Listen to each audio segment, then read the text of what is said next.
I'm Dr. Steve Gersovich, a child and adolescent psychiatrist and the president and founder of Key Ministry. Today I'd like to talk about an appalling statistic that I hope will mobilize children's ministry leaders and church leaders in general to act.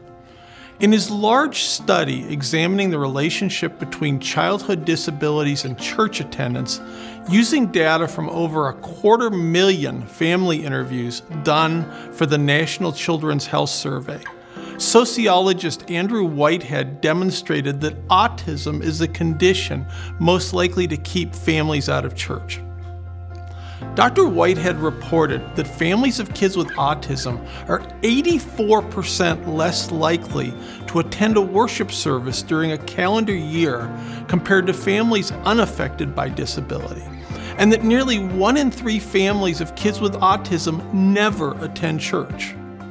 Why is church such a problem for them? Social communication challenges are undoubtedly a significant factor.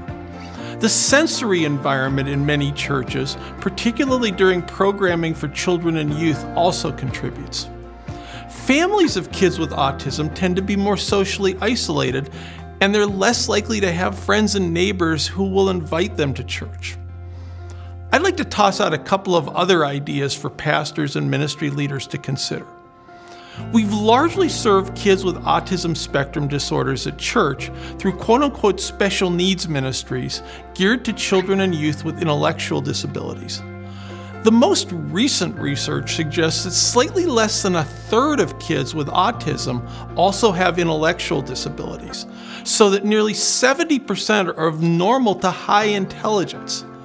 They and their families will flee from any ministry that draws attention to their differences, because what they most want is to be included in the age-appropriate ministry activities that their peers get to take part in.